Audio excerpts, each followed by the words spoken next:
Oke.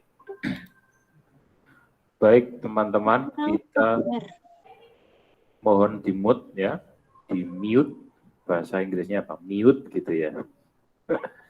Mohon di-mute. Nah, kita lanjutkan ke perangkat lunak ya. Perangkat lunak atau software ya yang ada di TIK. Videonya saya matikan dulu, mohon maaf video saya supaya nggak berat, supaya tidak berat.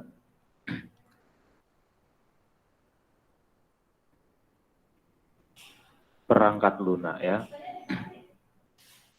Perangkat lunak aplikasi dipakai untuk tugas. Oh, ini kok aplikasi ya?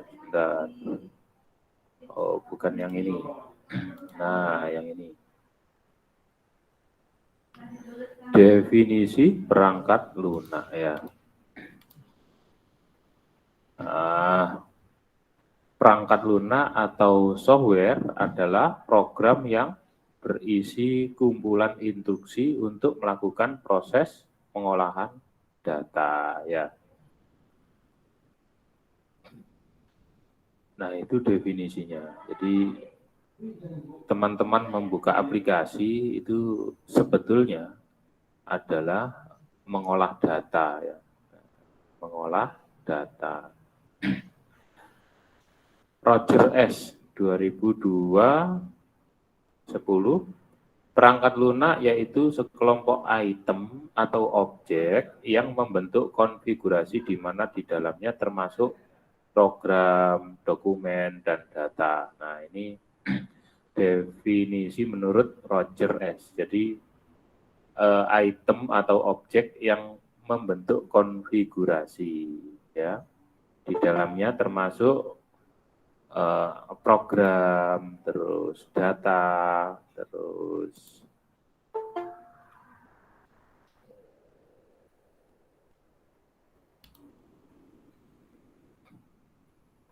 dokumen, begitu ya.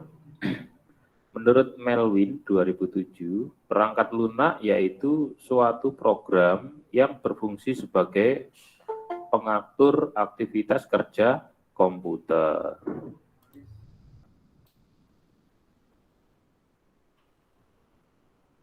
Dan semua instruksi yang mengarah pada sistem komputer. Nah, jadi lebih detail lagi tentang perangkat lunak ya. Jadi suatu program yang berfungsi sebagai pengatur aktivitas kerja komputer. Nah, Melvin 2007.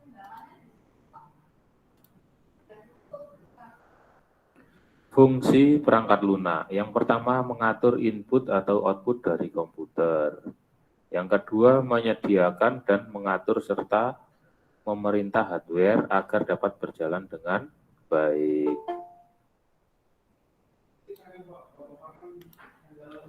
Mengatur dan membuat pekerjaan lebih efisien. Nah, itu perangkat lunak ya. Jadi mengatur input ya, ada teks, ada video, kamera seperti ini, ada mikrofon. Ini adalah input perangkat input yang diatur oleh perangkat lunak, dan outputnya berupa di layar, printer, suara seperti ini output.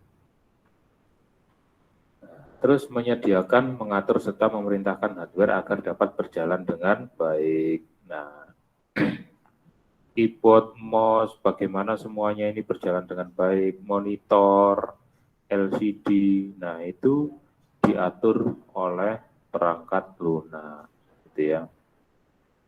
Menjalankan perintah tertentu pada sebuah sistem. Nah, misalkan sekarang ada teman-teman namanya aplikasi artificial intelligence. Ini sudah mulai artificial intelligence ini mulai booming ya di aplikasi-aplikasi yang bisa kita unduh. Contohnya apa, Pak? Foto-foto kita itu bisa gerak. Kalau dikasih suara nyanyian, gerak foto kita itu sudah mengikuti irama lagu yang dinyanyikan tadi. Nah, itu perangkat lunak sekarang ya, tujuannya tertentu, macam-macam tujuannya. Nah, seperti itu ya perangkat lunak.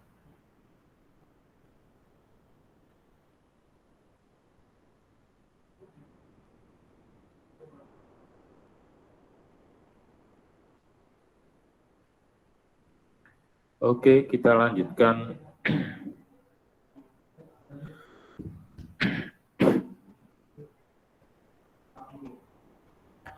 Klasifikasi perangkat lunak berdasarkan fungsinya. Perangkat lunak aplikasi, perangkat lunak sistem. Berdasarkan fungsinya, jadi maksudnya begini, diklasifikasikan kalau ada berdasarkan fungsinya itu biasanya perangkat lunak aplikasi, perangkat lunak sistem. Kayak PowerPoint fungsinya untuk presentasi, Microsoft Word fungsinya untuk ngetik, Excel fungsinya untuk membuat tabel, sel, perhitungan, beda-beda fungsinya ya. Dan banyak sekali perangkat lunak atau aplikasi ya. Berdasarkan cara mendapatkan dan hak pemakaian, perangkat lunak komersial seperti perangkat lunak domain publik, ya, misalkan internet, website, ya, shareware, freeware, ransomware, macam-macam. Ada e-commerce, nah itu berdasarkan pemakaian. Ya. Perangkat lunak aplikasi, program yang didesain untuk membantu pengguna supaya dapat lebih produktif atau membantu dengan tugas-tugas khusus, itu aplikasi ya, sudah saya sebutkan tadi. Beberapa perangkat lunak aplikasi dasar diantaranya adalah misalkan browser. Browser digunakan untuk apa? Untuk mengakses internet, website. Nah, website, browser kalau bahasanya orang Jombang namanya perambah, nah, gitu ya, perambah. Terus ada pengolah kata seperti Microsoft Word, lembar kerja, pengolah grafik. Pengolah grafik misalkan Paint, Microsoft Paint ataupun apa, Adobe Illustrator, Adobe Photoshop, nah, pengolah gambar, game dan sebagainya, sistem manajemen dan sebagainya, itu aplikasi. Jadi tidak bisa dicampur, semuanya ini mempunyai tujuan-tujuan tertentu, tidak bisa dicampur. Nah, ini misalkan ya Microsoft Word, terus Adobe Photoshop untuk mengolah gambar ya. Ada dua macam tipe perangkat lunak aplikasi. Yang pertama customized application software. Ya, ini apa? Perangkat lunak yang dapat disesuaikan dengan kebutuhan atau industri tertentu. Nah, jadi software aplikasi yang bisa di custom, bisa diubah-ubah sesuai kebutuhan industri. Ya. Ada yang software aplikasi paket, ya, perangkat lunak yang sudah merupakan paket dari vendornya, perusahaannya, yang umumnya dijual di toko-toko. Seperti apa? Microsoft Office. Nah, Microsoft Office ini satu paket ya, all program, terus Microsoft Office, Microsoft Office, mana-mana. Office. Nah, ada Microsoft Word, Access, Excel, PowerPoint, Outlook, OneNote, dan sebagainya. Nah, itu adalah perangkat lunak yang satu paket. Perangkat lunak aplikasi paket entertainment software, educational software, home software, productivity software, specialty software. Ya, seperti yang ada di Microsoft itu tadi. Ada yang untuk database, ada yang untuk PowerPoint, semuanya. PowerPoint untuk edukasi, ya. Microsoft Word untuk kerja, Excel untuk Office, ya. Terus ada akses itu untuk produktivitas dan sebagainya. Bahkan banyak, masih ada lagi Microsoft itu, Visual Basic.net dan sebagainya.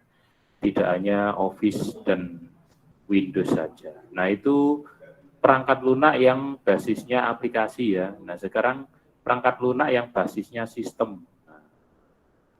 Program yang digunakan untuk mengontrol sumber daya komputer seperti CPU, peranti penyimpanan, hard disk, misalkan memori, ya, flash disk, peranti masukan, contohnya keyboard, mouse, kamera, webcam ataupun mikrofon. Nah, dan peranti luaran seperti contohnya monitor, printer, terus sound speaker aktif. Nah, itu yang mengelola adalah perangkat lunak sistem, disebut sistem operasi. Sistem operasi ada apa saja? Ada Windows, ada Linux, ada Mac OS. Nah, kalau handphone itu ada Android, ada iPhone, ada BlackBerry. BlackBerry itu sistem operasi tersendiri, beda dengan yang lain. Ada Symbian, itu kalau Nokia zaman dulu, sistem operasinya namanya Symbian. Nah, itu ya, itu perangkat lunak berbasis sistem. Ada perangkat lunak komersil, perangkat lunak yang dijual secara komersil, jadi dibuat lalu dijual secara komersil. Contohnya ya banyak sekali, tadi itu Windows, Office, semuanya itu komersil. Banyak sekali. Setiap orang yang bermaksud menginstalnya harus membelinya dulu. Jika tidak membayar berarti melakukan pembajakan perangkat lunak dan dapat dikenai sanksi hukum hak cipta. Gitu ya. Hak cipta adalah suatu hak yang dilindungi hukum yang melanggar seseorang untuk menyalin hak atas kekayaan intelektual tanpa izin pemegangnya. Perangkat lunak komersil biasanya dikembangkan oleh kalangan bisnis untuk memperoleh keuntungan dari penggunanya. Contohnya MIOP. Nah, ini teman-teman nanti kalau mau belajar statistik dan sebagainya atau accounting, nah bisa menggunakan aplikasi namanya MIOP, MYOB, bersifat komersil dan diproduksi oleh MIOP INC. INC ini berarti perusahaan ya. Ada software subsystem application and product bersifat komersil dan diproduksi oleh sub INC ya. Perangkat lunak yang tidak disertai hak cipta dan memungkinkan siapa saja melakukan tindakan apa saja terhadap program tersebut. Nah, ini perangkat lunak domain publik ya. Termasuk membuang nama penciptanya dan memberlakukannya sebagai karya ciptanya sendiri dan mengenakan hak cipta. Software yang tidak dilindungi hak ciptanya atau gratis dan tidak terikat secara hukum. Contohnya, versi penuh namanya source code sumber kode ya. Sumber kode tersedia secara bebas untuk dimodifikasi dan didistribusikan ulang dengan lisensi apapun. Contohnya Linux ya. Apache itu untuk apa Pak? Ini web server. MySQL ini database ya. Apache web server, MySQL database. Nah, ini saya bisa mendistribusikan secara penuh tanpa harus beli, tanpa harus izin. Nah, ada perangkat lunak yang seperti itu. Ada yang shareware, mengizinkan siapapun untuk mendistribusikan salinannya, tetapi mereka yang terus menggunakan diminta untuk membayar biaya lisensi. Membatasi penggunaannya dengan mengurangi fitur tertentu atau membatasi masa penggunaannya selama jangka waktu tertentu. Itu disebut shareware. Contohnya demo atau trial atau beta atau stable atau release. Nah, ini model-model software yang bisa di shareware. Misalkan kalau kita download aplikasi kok di situ disebut trial hanya 30 hari. Nah, itu ya. Setelah 30 hari harus bayar. Nah, itu namanya shareware. Demo atau trial software tersebut biasa dipakai tapi biasanya terbatas oleh jangka waktu tertentu, misalnya 30 hari. Nah, ya. atau terbatas oleh fitur-fitur tertentu. Jadi ada fitur-fitur yang tingkatannya lanjut, ternyata tidak bisa diakses. Nah, kenapa kok nggak bisa diakses? Karena sifat shareware-nya tadi adalah demo atau trial. Terus ada yang beta, software-software yang dalam proses pembuatan dan developing-nya belum selesai, tapi sudah bisa digunakan. Itu disebut beta, ya.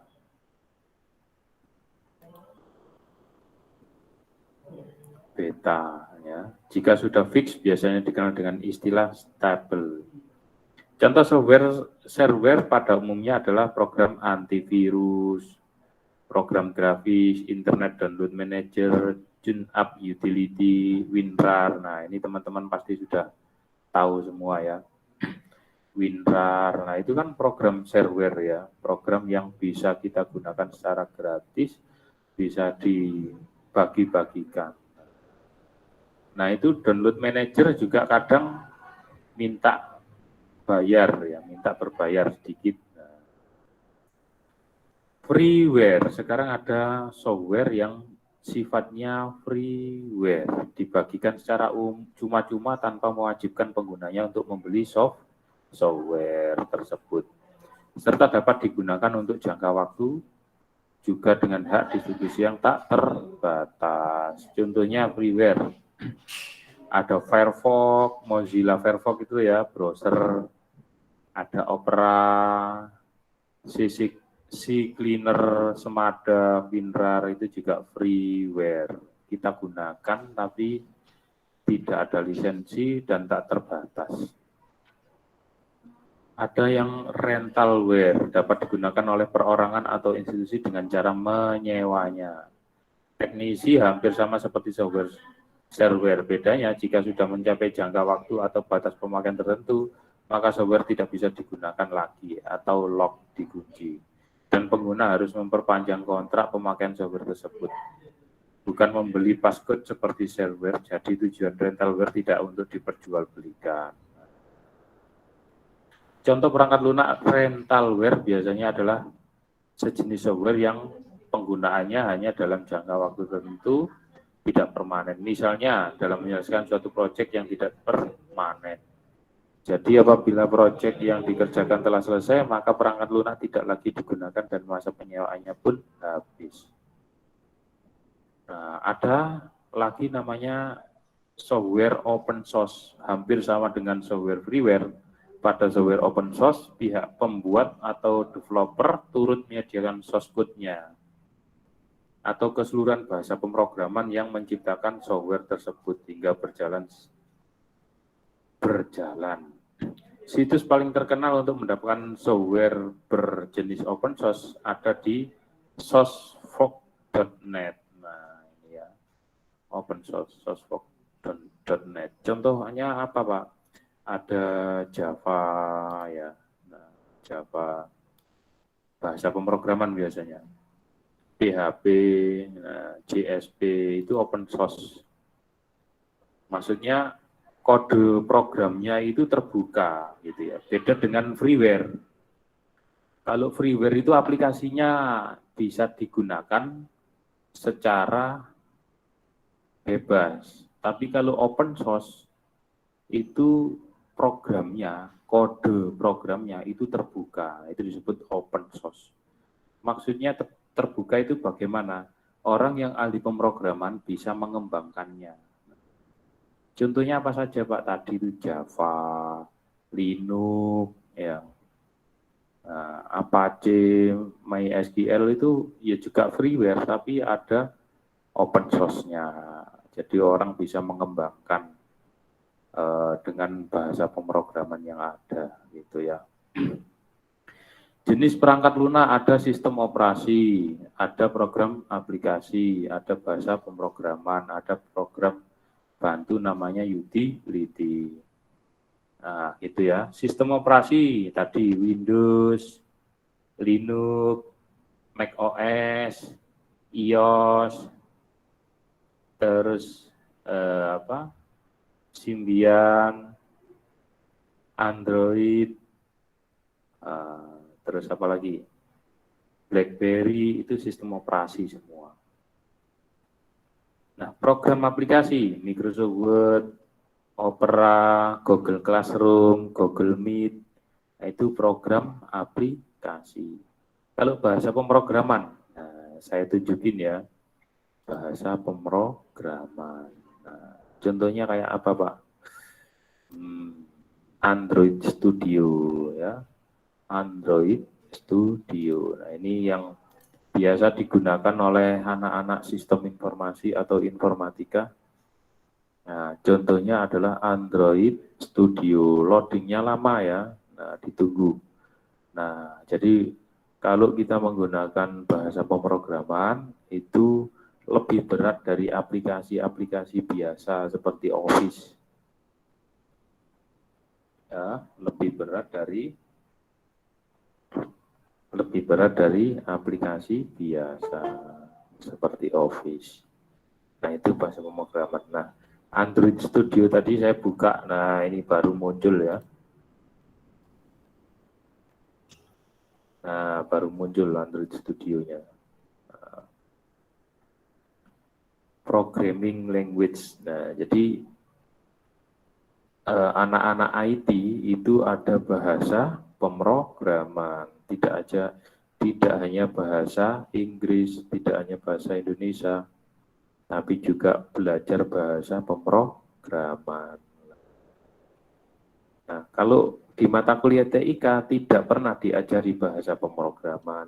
Kenapa? Ya, karena beda fakultas, beda jurusan. Nah, ini loading, membuka aplikasi pemrograman namanya Android Studio. Jadi bagaimana membuat aplikasi Android, nah itu menggunakan namanya IDE, Integrated Development Environment. Jadi lingkungan pengembangan yang terintegrasi, ya, gitu ya. Maksudnya bagaimana, Pak? Semua kebutuhan aplikasi ada di sini. Ada mockup-nya, ada bahasa pemrogramannya, ada servernya, ada testingnya, ada debuggingnya, macam-macam. Nah, itu disebut IDE. Nah, teman-teman nggak pernah belajar itu, bukan ranahnya, maka nggak tahu. Nah, IDE seperti ini. Nah, yang sebelah kiri ini namanya server. Nah, folder Java, ya, tes, nah, resource, Gradle. Nah, ini servernya. Sedangkan yang kanan ini bahasa pemrogramannya. Nah, ini bahasa pemrogramannya. Nah, ini IDE. Nah, yang bawah ini status kerjanya. Apakah aplikasinya ini bekerja dengan baik atau tidak, itu di bawah namanya status barnya ini semuanya berjalan. Nah, kok lambat, Pak? Ya, ini bedanya kalau membuka aplikasi pemrograman dengan aplikasi bukan pemrograman, gitu ya. Nah, terus program bantu namanya utility ya. Contohnya antivirus, terus DXDiag, ya, itu program bantu. WinRAR, bisa jadi WinRAR itu program bantu utility. Driver, ya driver. Misalkan kalau driver itu apa? Misalkan kalau kita punya printer, beli printer, maka printernya itu harus diinstal software. Nah, software tersebut disebut driver. Fungsinya apa? Untuk menghubungkan komputer sistem operasi ini dengan printer yang baru tadi. Supaya apa? Bisa bekerja sesuai dengan printernya. Nah, itu namanya program utility ya. Nah, itu jenis-jenis perangkat lunak yang bisa saya sampaikan.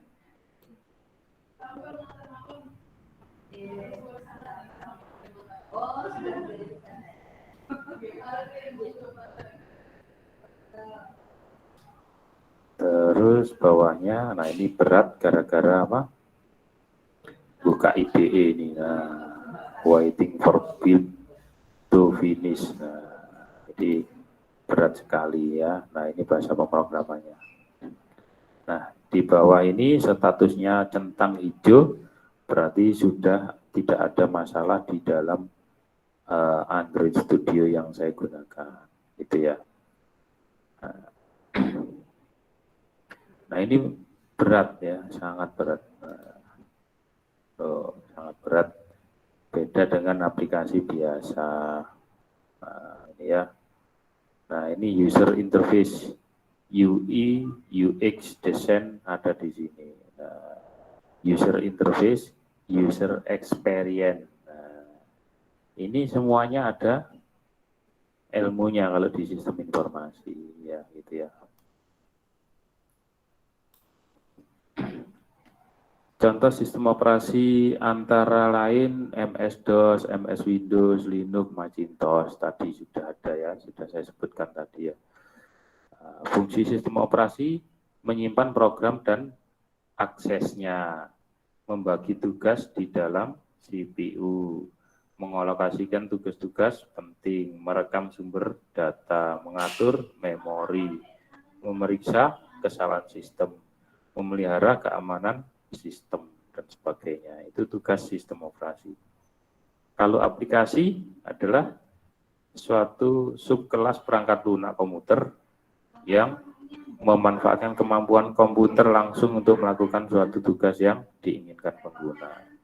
Beberapa contohnya adalah aplikasi perbankan dan perkantoran, seperti Office tadi ya. Beberapa macam paket program, pengolah kata, pengolah angka, presentasi, animasi ya. Terus bahasa pemrograman, program yang digunakan untuk menerjemahkan instruksi yang ditulis dalam bahasa pemrograman ke bahasa mesin. Perkembangan bahasa pemrograman ada 5 level. Generasi pertama, kedua, ketiga, keempat, dan kelima. Bentuknya ya seperti ini tadi. Nah, contohnya bahasa pemrograman ya. Nah, kayak gini. Public class main activity extend up compact activity, import paket, ini semua adalah bahasa pemrograman. Ini salah satu contoh ya, dan banyak sekali bahasa pemrograman. Begitu ya. Program bantu utility, nah seperti contohnya Norton Utility, WinZip, antivirus, driver tadi ya.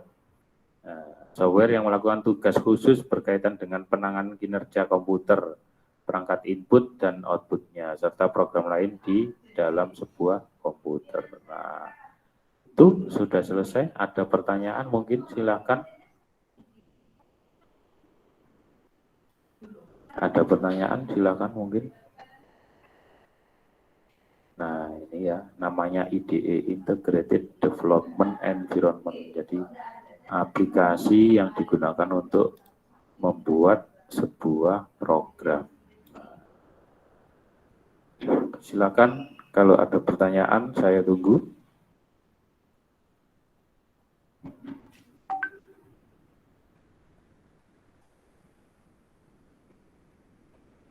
Halo?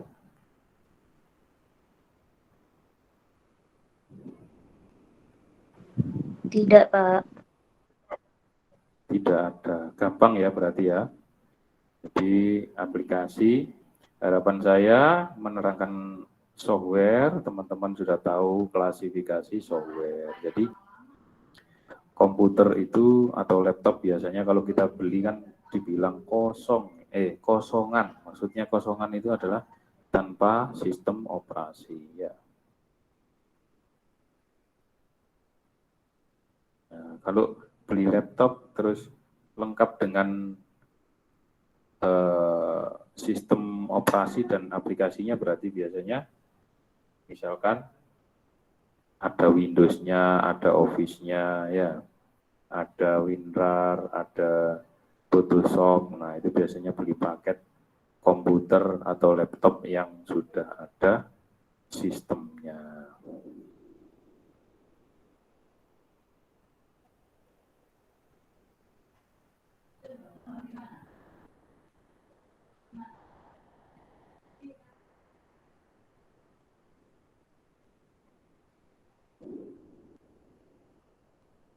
Oke, gitu ya.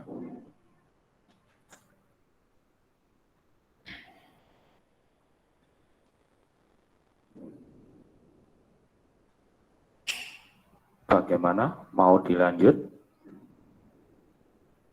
Dilanjut atau sampai di sini?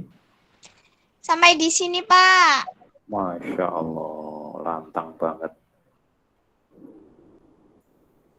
Itu software ya, jangan lupa. Jadi kita TIK ini ya, TIK ini kita untuk yang pertama belajar hardware, yang kedua software, nanti yang ketiga apa? Jaringan komputer. Yang keempat database, yang kelima, nah terserah nanti ya. Yang paling penting itu infrastruktur TIK ya. Sudah kenal hardware, sudah kenal software. Nanti jaringan komputer bagaimana? Nah, kita belajar lagi. Terus representasi data. Data itu apa? Komputer itu dalam mengolah data itu bagaimana? Nah, itu namanya representasi data ya. Nah, kalau mau tambahan, nah, seperti saya pernah bilang, saya punya Instagram namanya apa? digitalskille.id ya, Instagram saya. Nah, di situ saya isi apa? Saya isi video-video tentang teknologi. Nah, misalnya cara kirim tabel Excel ke WhatsApp misalkan, terus tutorial printer, cara membagi layar, ya, cara transfer file dari HP ke laptop atau dari laptop ke HP, nah, terus ini cara merinim, nah, itu ya, dan sebagainya. Nah, cara menggabungkan Microsoft Word kalau skripsi, bab 1, bab 2, bab 3, cara ngetik 10 jari, ya, cara ngetik 10 jari di keyboard komputer, nah, ada semuanya ini ya. Nah, ini bisa di apa? Follow. Ya, bisa di follow. Itu ya. Terus channel YouTube-nya biasanya saya isi habis kuliah seperti ini, saya rekam, saya masukkan di channel YouTube saya ya. Channel YouTube saya Muhammad Masrur. Ini juga bisa di subscribe ya. Klik. Bisa di subscribe. Nah, ini videonya ya. Klik. Nah, ini ya. Nah, ini Muhammad Masrur ya. Your channel. Bisa di subscribe, dan terima kasih yang sudah follow dan subscribe untuk terus mengembangkan dokumentasi pembelajaran TIK ya. Waduh, lemot banget ini. Ini harus saya close. Berat banget ini ya. Aplikasinya berat banget. Nah, ini ya. Channel saya Muhammad Masrur. Isinya videonya adalah video-video tentang kuliah selama kuliah online pandemi. Nah, fungsinya untuk apa, Pak? Banyak sekali. Nanti kalau akreditasi ditanya selama pandemi ngajar apa enggak kuliah online. Nah, oh iya, kuliah online, mana videonya? Nah, bisa dilihat di YouTube. Nah, kan begitu ya. Oh, ternyata iya. Ternyata melaksanakan perkuliahan online. Nah, kuliah online itu ada dua metode. Yang pertama sinkronus. Sinkronus itu seperti apa? Nah, menggunakan Google Meet, menggunakan Zoom, itu sinkronus. Kalau asinkronus bagaimana menggunakan YouTube. Nah, ini kuliah asinkronus. Jadi siswa tidak bisa interaksi, hanya bisa melihat dan mendengarkan. Tapi kalau sinkronus seperti Google Meet itu bisa berinteraksi. Nah, kalau yang di sini, nah ini namanya blended learning. Jadi ini wadahnya saja. Classroom ini wadahnya, digunakan untuk meletakkan materi, membuat tugas, atau meletakkan link-link untuk kuliah. Nah, itu ya. Nah, itu saja. Kalau begitu, semoga bermanfaat. Diingat-ingat ya, nanti UTS-nya bahannya dari situ semua, gitu ya. Nah, baik, kalau tidak ada pertanyaan, saya akhiri sampai di sini ya. Semoga bermanfaat, kurang lebihnya mohon maaf yang sebesar-besarnya. Assalamualaikum warahmatullahi wabarakatuh. Waalaikumsalam warahmatullahi wabarakatuh. Chattingnya sebelum keluar mohon absennya pakai chatting ya, absennya pakai chatting. Nah, NIM nama, masukkan NIM nama ya di kolom chat di Google Meet ini, masukkan NIM nama karena terekam ini. Saya tunggu 5 menit.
Baik.